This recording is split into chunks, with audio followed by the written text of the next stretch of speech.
Hello ladies and gentlemen, and welcome to the Kedington News January Roundup. Later, events coming up in February.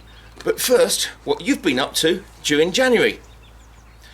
January, it's the start of a new year, time to start new projects. Kedington has been starting a new project, the Kensington Community Garden.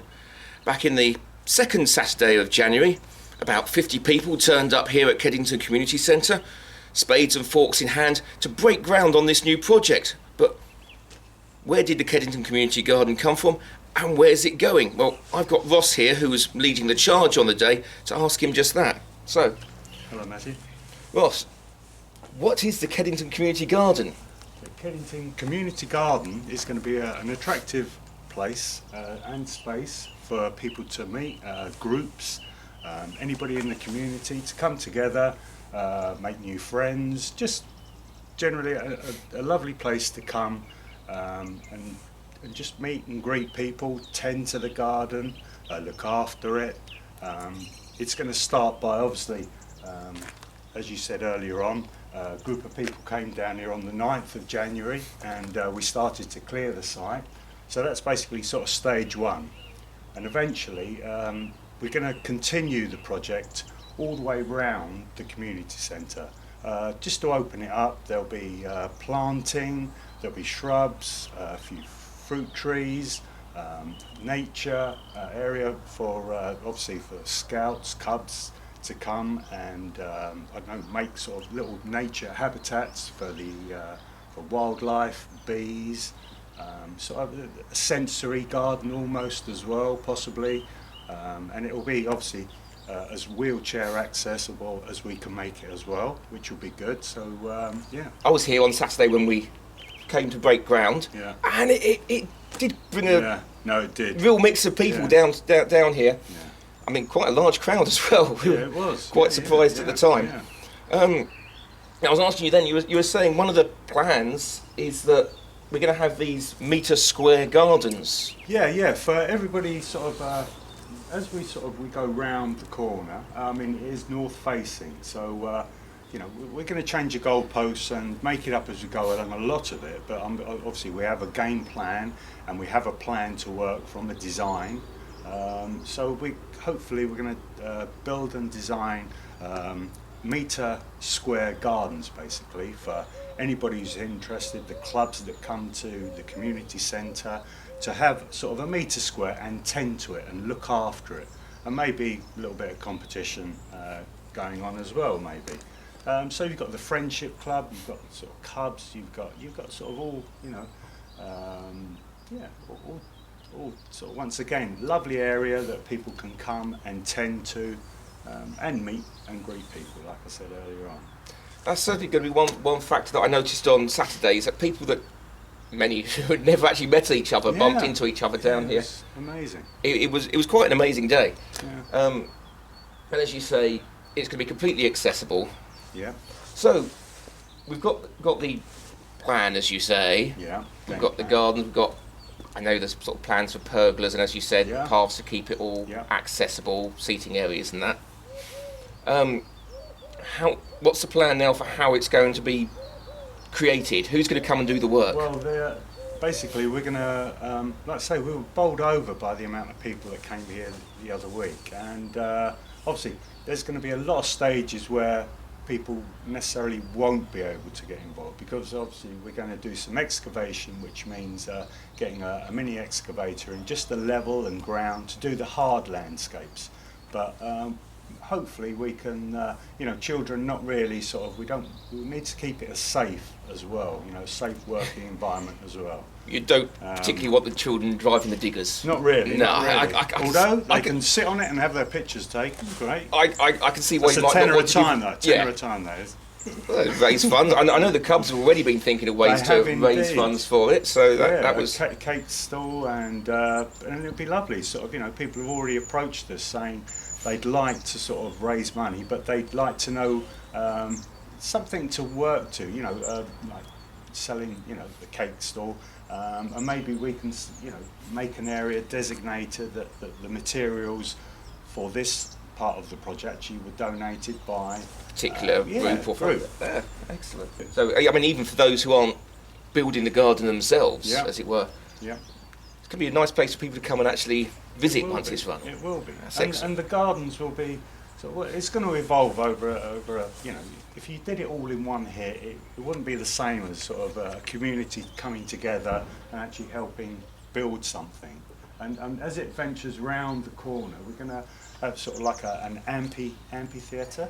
So just a place, a nice big space for I don't know, maybe somebody come down and sort of a little bit of live music. Once again, people that are using the library. There's never been a space as such for people to come out of the library and bring a book with them. And now you can get a drink in the library as well, and biscuits. Biscuits. Don't forget the biscuits. Don't forget. So it's it's going to be a lovely place for people to come out, sit a book, meet people, bring a drink. I mean, even a day like today, it's fresh, but you can come still sit out there and a nice sort of drink and read a book or a paper or anything. And certainly the idea of a outdoor venue for things is always good. Well, it's been a long time since we've done an outdoor production here. Yeah, I do remember the last one 20 years ago. Right, well there you go. That was You've aged well, Matthew. I was quite young. Didn't have the beard. Oh right. Not then. Not then. Anyway, that is the community garden. That will be growing as this year goes on, and I mean over many years, I presume it's going to be a long-term project. But of course, there's events coming up in February as well. So let's see what we've got coming up there.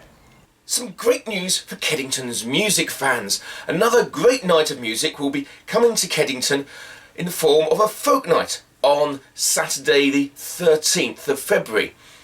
Those of you who are regular followers of Kedington's many music events will be familiar with both of the stars of this evening. Andy Adams you'll probably know from his appearances at Bobstock over the years. This time he'll be doing his full set of beautifully performed folk music, and I have to be honest and say I'm actually really looking forward to this one. The days grow dark, the nights draw in. The autumn leaves are tipped with fire, and fruit hangs ripe upon the briars. A chorus. Also, we have the return to Kedington of Rachel Clark. You may remember her if you made it down to Gregory's gig for multiple sclerosis last September. Rachel's music has already gained attention and airplay on several national radio stations, including BBC's Radio 2 and 6 Music. Now you've got yet another chance to come and see her live right here in Kedington. So don't say we don't treat you well. The rain poured, didn't care at all. I recalled everything, and I went so easily, so easily. But I will let. Tickets are £6 in advance and £7 on the night. The doors and the bar will be open at 7 p.m, and the bar will be stocking real ale, cocktails, wine, soft drinks and Valentine's burgers.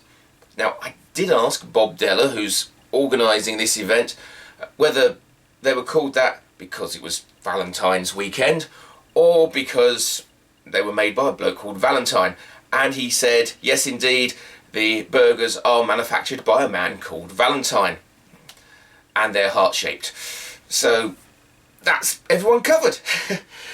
Now, advance tickets can be had from Kedington News Agents, or you can contact Bob Della or Ross, who we spoke to earlier.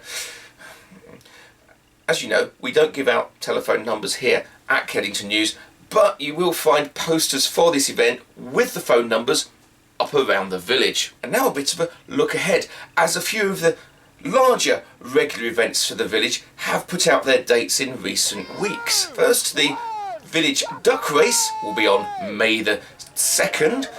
The date for Meadowlark has been announced for this year as June 11th, and the parade theme will be Rock of Ages. Whether that be rock of the musical variety or the geological kind is up to you, But I hear the Cubs have already claimed the Flintstones and the Beavers have got Minecraft. Beyond that, Kedington Open Gardens will be on July the 17th, and even further ahead, the date of Bobstock has been announced as September the 3rd, and I hear bands already asking to be a part of it. That will be the week before the Kedington Horticultural Show on September the 10th. So, it looks like we'll be having plenty to report in future episodes, and more details of those events will be coming out nearer the time. If you don't want to miss the next episode or any of the episodes this year, why not subscribe to this very YouTube channel? Or you could visit our website, kedingtonnews.co.uk, where we post up all the new videos, and there's also a link there to my Facebook page, which will tell you when new videos are up, and also my TSU page, which is much the same. Till then, cheerio!